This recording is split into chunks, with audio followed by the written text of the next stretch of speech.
Bonjour et bienvenue dans Prière Inspirée. Je suis heureux de vous retrouver aujourd'hui avec notre invité, l'apôtre Oscar Evolo. Bonjour Oscar. Bonjour, Ça va bien? en fait, Jérémy, ça va très bien. On est heureux de te retrouver sur ce plateau et de partager ensemble des temps dans la parole et dans la prière.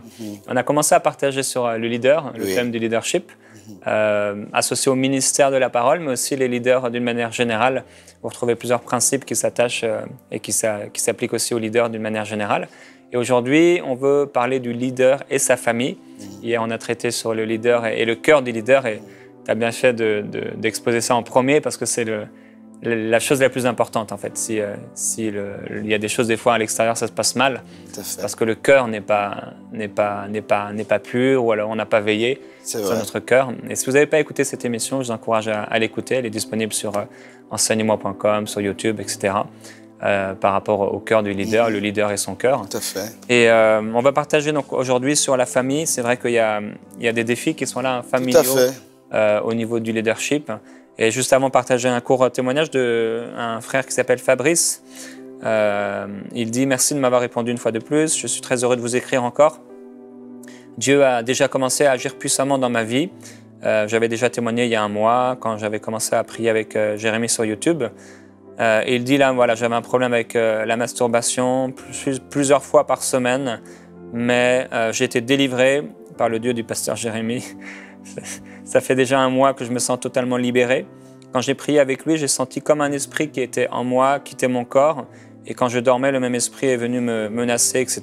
Donc, il explique un peu ce qui s'est passé. Il dit, voilà, je bénis Dieu parce que ce qu'il a commencé, il l'achève. Je suis guéri par sa grâce, je le crois.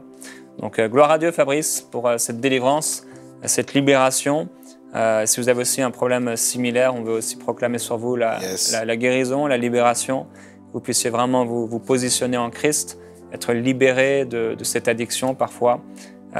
Soyez libres vraiment au nom de Jésus-Christ, c'est ce qu'on veut proclamer sur vous. Plusieurs personnes nous écrivent avec des problèmes comme ça qui sont très, très intimes, très particuliers.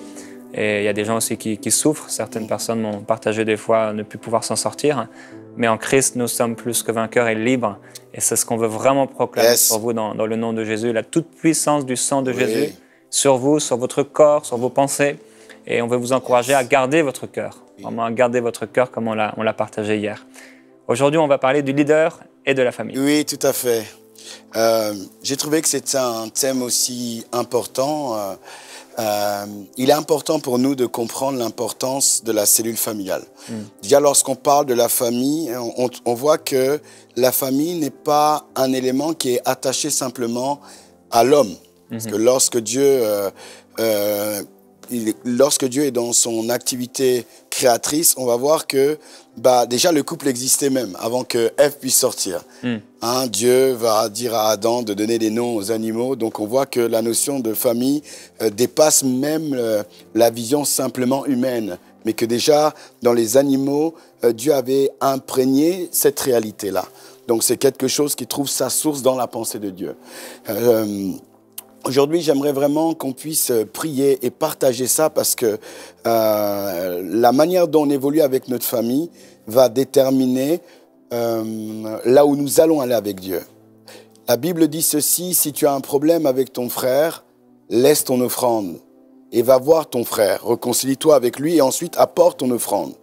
Les Écritures disent aussi dans Matthieu 6, je crois, si vous ne pardonnez pas, Dieu ne peut pas vous pardonner.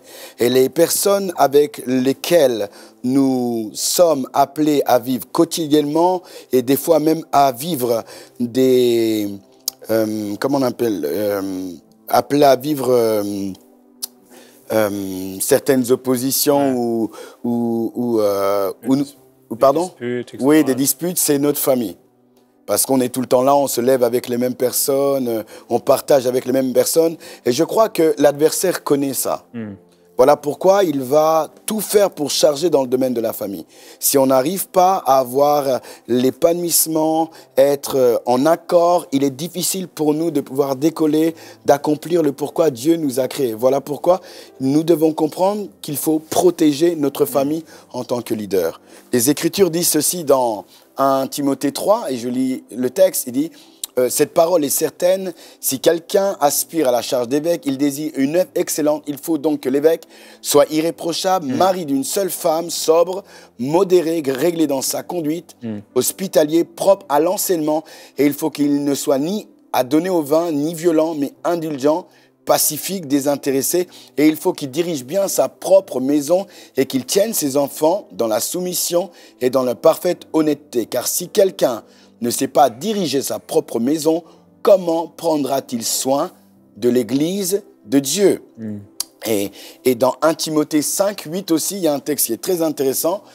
Il est dit ceci: si quelqu'un n'a pas soin des siens, et principalement de ceux de sa famille, il a renié la foi. Il est pire qu'un infidèle. Donc on voit ici que Dieu attache beaucoup d'importance à la famille. Et dans le texte, 1 Timothée 5, verset 8, la Bible dit « il a renié la foi ». Et nous savons une chose, que sans la foi, il est impossible de plaire à Dieu. Sans la foi, il est impossible d'expérimenter le miraculeux. Sans la foi, il est impossible de permettre à ce que le règne de Dieu soit manifesté. Et nous voyons donc une relation entre la famille et la foi.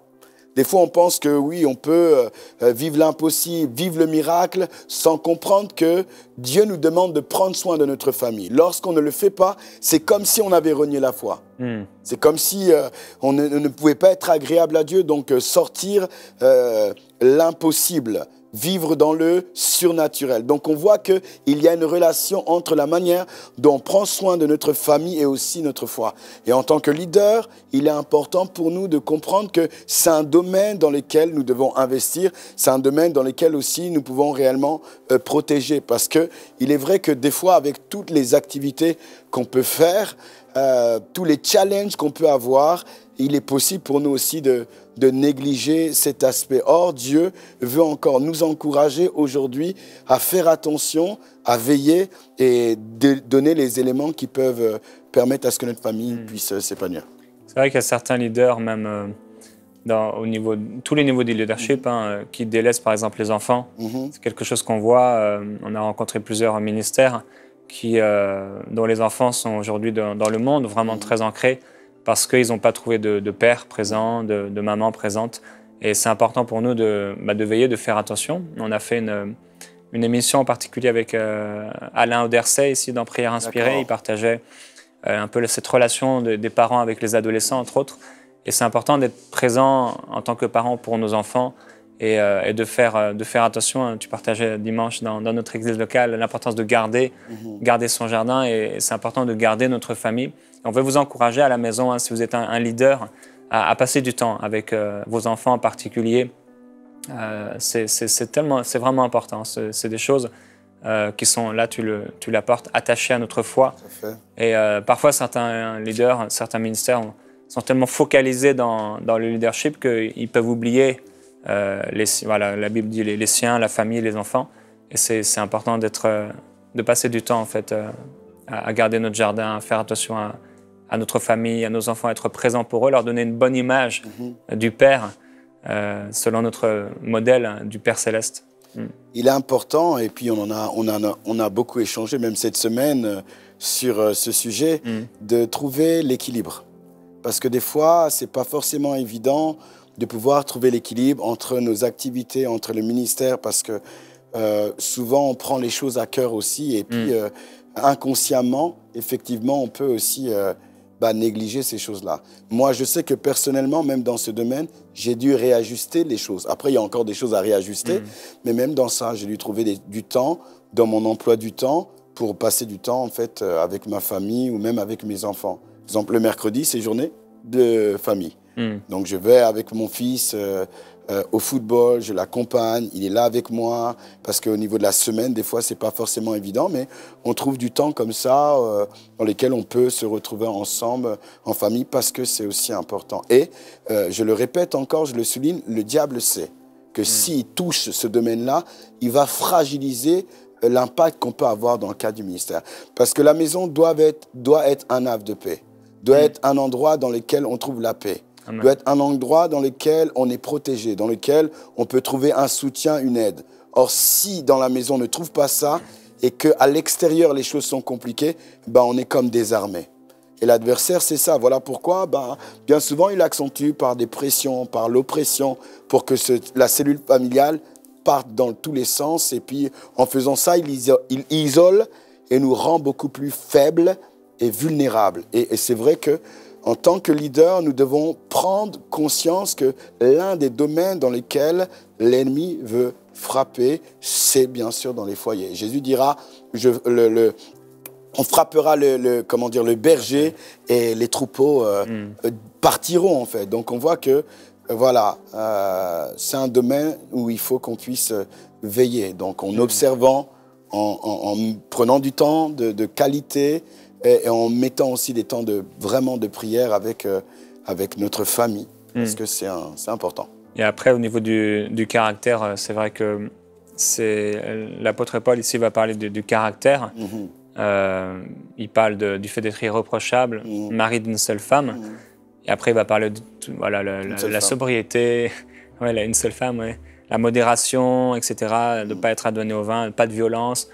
Et si on parle bien sûr de faire attention à la famille, on parle forcément aussi du caractère. Tout à fait. Notre caractère, certains vont exprimer entre guillemets une certaine gloire sur la chair, en train de prêcher. On peut s'imaginer, waouh, c'est vraiment des gens extraordinaires. Et des fois, derrière le rideau, on a des surprises. Et on en a tous connu des gens comme ça. Sans devoir les citer, il y a dans la francophonie beaucoup de ministères comme ça qui peuvent montrer une certaine image devant et même de caractère, de choses qui sont dites, qui sont exprimées à la maison. Les femmes parfois même écrivent Tout à fait. En disant voilà ce que je vis à la maison, quoi. C'est très très difficile, mon mari me bat même parfois, ou alors il fait ceci, il fait cela, et il y a des situations difficiles et il faut faire attention à notre caractère. Si on parle de famille, on parle de notre caractère. On veut vous encourager, si vous êtes dans le leadership, attention à votre caractère. Hier, on a parlé du cœur, aujourd'hui on parle de la famille. Toutes ces choses sont associées les unes aux autres et faites attention à votre caractère. Dieu nous appelle à un caractère qui soit sanctifié. Je pense aussi, homme de Dieu, qu'il y a eu peut-être une défaillance dans l'enseignement dans ce domaine-là. Donc c'est vrai que pendant plusieurs années, il y a pu avoir des défaillances dans la vie de leader parce qu'on n'a pas forcément reçu des clés, des enseignements en fait sur ça. Les choses ont plutôt été accentuées dans le cadre du ministère, comment libérer la parole, comment prendre soin des âmes, mais des enseignements profonds dans la gestion de la famille et de l'importance de la famille a manqué. Et ce qui fait que on a pu voir une génération en défaillance dans ce domaine-là et qu'aujourd'hui, je pense que ce sont des thèmes qu'il faut aborder parce que ce sont des thèmes qui sont importants. Souvent, nous pouvons sacrifier notre postérité parce que justement, on n'a pas ces informations, on ne comprend pas l'importance, la place de la famille en fait, dans le ministère et dans le plan parfait en fait de Dieu. Même au niveau du mariage, c'est vrai que des fois les gens cherchent dans le Nouveau Testament des enseignements sur le mariage. On n'en trouve pas beaucoup. Oui, tout à fait. Très très peu. Il y a quelques versets, quelques petites choses qui sont dites, mais en fait la plupart ils n'étaient pas mariés ou plus mariés. Voilà, l'apôtre Paul, il est l'homme solitaire. Il a écrit 2 tiers du Nouveau Testament. Jésus, voilà, tous les évangiles. L'Apocalypse, l'apôtre Jean, il est là, il est tout seul sur l'île de Patmos. Ça ne donne pas beaucoup d'exemples, quoi. Et on voit le prix à payer, le sacrifice du ministère. C'est la vision est puissante pour le leader. Et parfois, comme je te l'expliquais, j'ai un ami vraiment personnel, le ministère pour lui, c'était tout en fait. Et il était prêt à écraser tout le reste pour la vision. Et c'est vrai, c'est bien d'être focalisé, d'être passionné pour la vision, parce qu'on aura des comptes à régler aussi par rapport à cette vision. On aura aussi des comptes à régler devant le tribunal de Christ, le grand jugement de Dieu, où là Dieu regardera pas seulement les fruits qu'on a portés d'une manière visible, mais ce qui se passait dans la maison, dans les lieux cachés. Moi, je sais, exemple, que personnellement, alors on est toujours dans un processus où on avance. Au départ, lorsqu'on a commencé le travail de Dieu, c'était très compliqué. On était constamment en train de focaliser le ministère, parce qu'on était vraiment passionnés. Nos fiançailles, on a travaillé non seulement pour se connaître, mais aussi dans le cadre de la vision, parce qu'on savait qu'on devait travailler pour Dieu. Et puis, les premières années, on mélangeait tout. Jusqu'à un moment donné, Dieu a commencé à nous parler. Il m'a parlé aussi d'une manière personnelle que, déjà, dans le couple, il y a plusieurs niveaux de rencontres. Alors, on a la rencontre où on est frères et sœurs. Donc ça, c'est notre capacité à mettre Dieu devant, notre capacité à tous les deux être intègres, notre capacité tous les deux à chercher Dieu. Il y a la dimension où on est au service de Dieu, c'est-à-dire on respecte la grâce de chacun.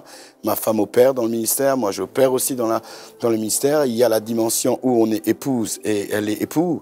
Donc là, c'est un petit peu l'intimité, tout ce qu'on peut avoir ensemble. La dimension où on est père, où elle est mère. Donc ça, c'est la dimension où là, on s'occupe de nos enfants. Et il y a la dimension où on est amis. Là, on est là simplement pour écouter, pas pour parler du ministère ou des choses. Et c'est vrai que Dieu m'avait vraiment, au début en tout cas du ministère, m'avait parlé par rapport à ça, parce qu'il y avait un mélange. Donc on était dans la maison, alors lorsqu'il fallait opérer dans la dimension de l'amitié, on était dans la dimension du ministère. Là, il fallait parler dans la dimension du ministère, on était dans la dimension frères et sœurs. Et on ne savait pas, en fait, sur quel terrain, sur quelle plateforme on est. Et là, c'est vrai que ça crée les déséquilibres. Et lorsqu'on sert en tant que leader, on a besoin d'avoir une vision claire. Ça veut dire qu'il y a plusieurs domaines, il y a plusieurs champs d'action dans lesquels on peut se retrouver. Et c'est important. Et des fois, comme on le dit, on est porté, on veut faire les choses avec Dieu. Et puis souvent, on néglige, on ne comprend pas. Par exemple, là, c'est la dimension de l'amitié qu'il faut. Donc, ce n'est pas forcément donner des versets bibliques. C'est aussi simplement écouter, simplement aussi encourager, simplement rire, comme Isaac et comment dire, Rebecca. Et voilà. Et des fois, bon, c'est pas forcément l'amitié, mais c'est aussi, non, là, on doit aller prier.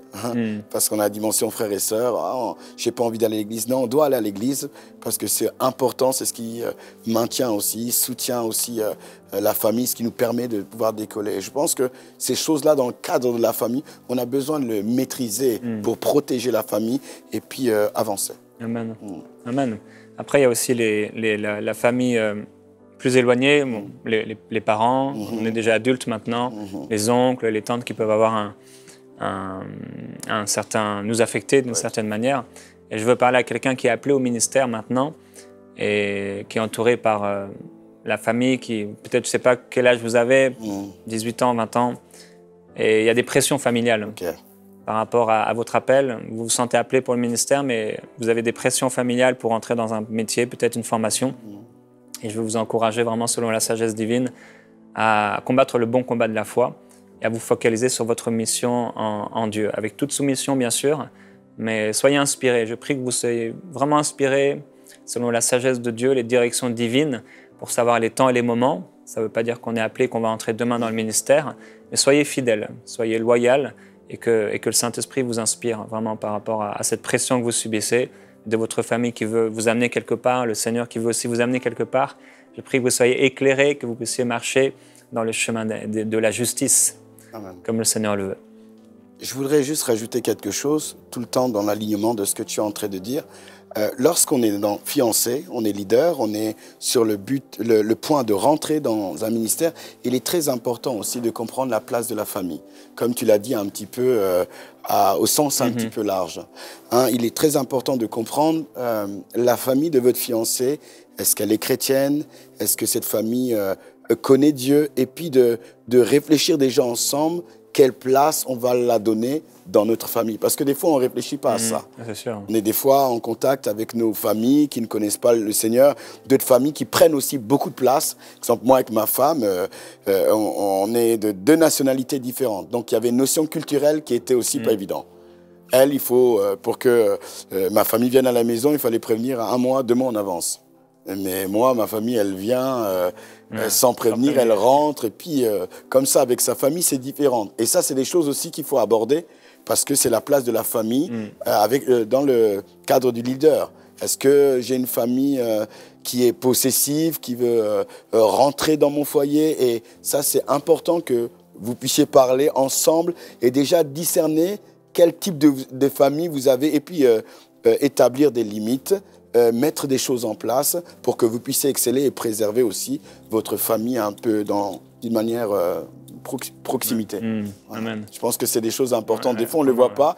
On est dans les fiançailles et puis on ne se rend pas compte que la famille de ma femme n'est pas chrétienne et j'arrive là, verset biblique à fond, et puis je pense que je peux les gagner au Seigneur. Or non, c'est peut-être mon témoignage, c'est peut-être ma manière de pouvoir investir dans leur vie, ma manière de les aimer. Enfin, tout ça, c'est aussi important. Et des fois, on ne réfléchit pas à ça. Or, c'est important aussi. Ouais. Amen. Alors, on veut prier pour vous. Si vous êtes un leader aujourd'hui, vous écoutez cette émission, vous avez une famille autour de vous, peut-être ça peut être une épouse, des enfants, des oncles, des tantes, une maman. Et forcément, on a parlé hier des occasions de chute. Et parfois, il y a des choses comme ça qui arrivent. On doit prendre des choix. On doit prendre des choix aussi pour nous-mêmes. Alors, on veut prier pour vous et je vais te laisser prier pour les personnes qui sont là, peut-être aujourd'hui dans les leaders et qui sont touchés par quelques points qu'on a abordés. Père, dans le nom puissant de Jésus-Christ de Nazareth, je viens encore devant le trône de ta grâce. Toi, le Dieu puissant, toi, le Père de toute famille éternelle dans les cieux et sur la terre. Je viens présenter, éternel, Seigneur, cet homme, cette femme, son foyer. Je prie, éternel, que ta grâce abonde, éternel, notre Dieu, au milieu de ce foyer. Seigneur, tu vois ce qui est en train de se passer. Tu vois peut-être les querelles, tu vois les conflits, tu vois l'incompréhension. Je prie, dans le nom de Jésus-Christ de Nazareth, que ta paix, ô Dieu de gloire, vienne influencer ce foyer, cette maison. Seigneur, nous voulons arrêter cette saison de conflit, cette saison d'incompréhension. Je déclare et proclame dans le nom de Jésus-Christ que la paix de Dieu, éternel, notre Dieu, agit d'une manière surnaturelle. Je menace l'adversaire, celui qui voulait détruire, celui qui voulait diviser pour régner, celui qui voulait, éternel, éteindre la lampe de ce foyer, de cette famille, celui qui voulait, oh Dieu, déposer des pensées éternelles négatives, des pensées de division, de divorce, de destruction. Au nom de Jésus,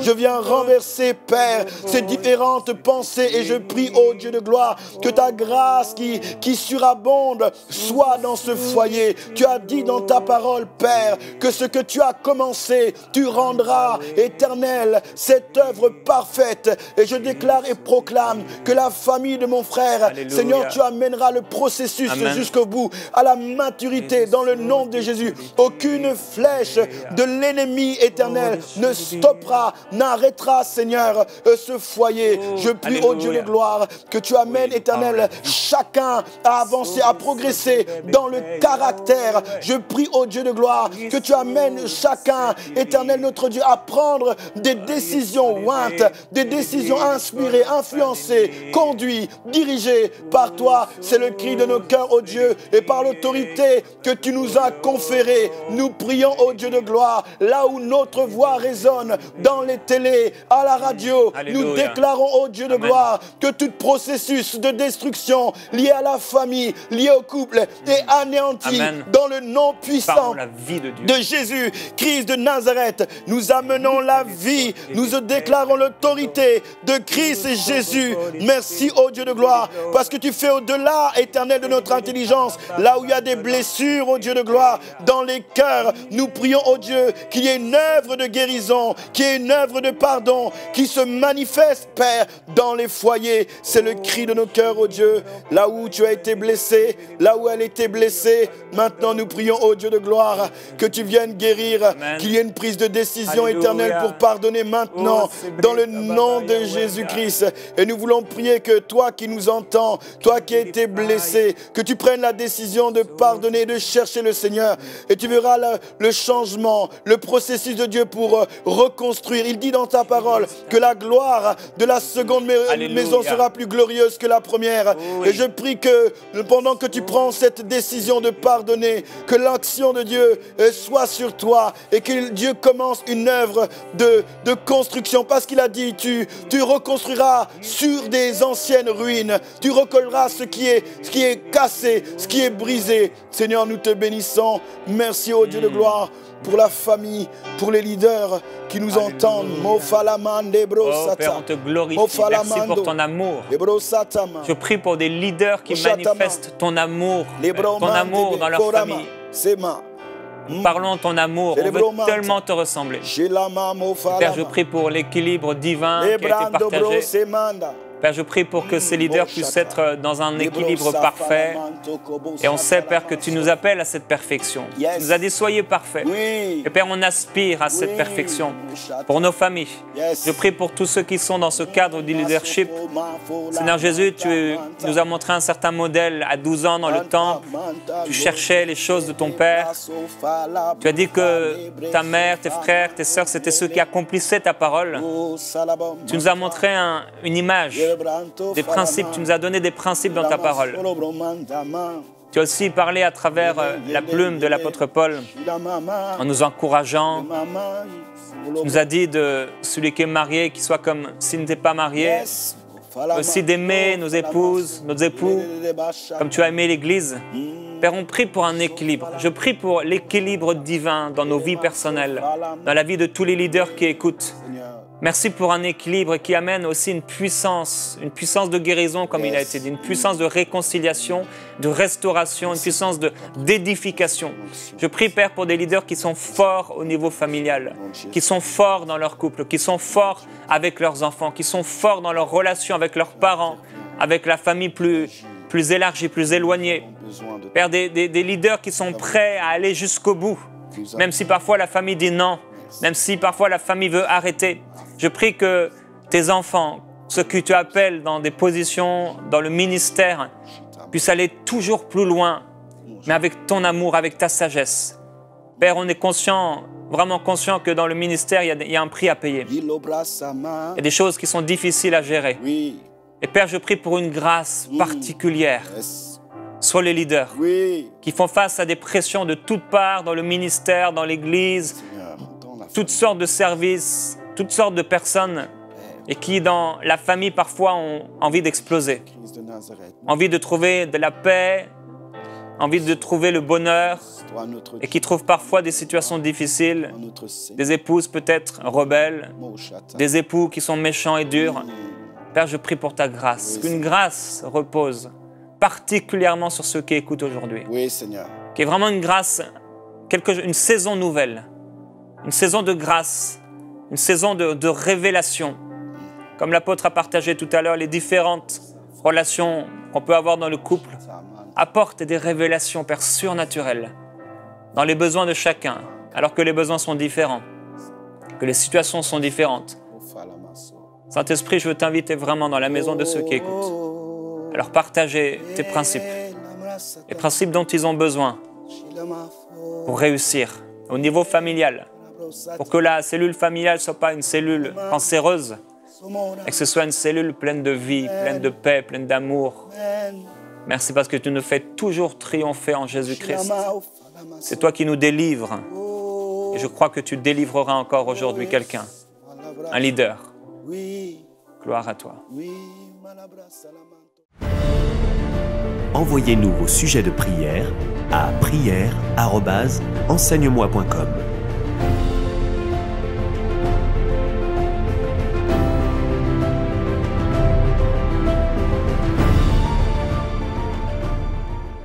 Cette émission a pu être réalisée grâce au précieux soutien des partenaires d'Enseigne-moi Canal International. Retrouvez tous nos programmes sur emcitv.com.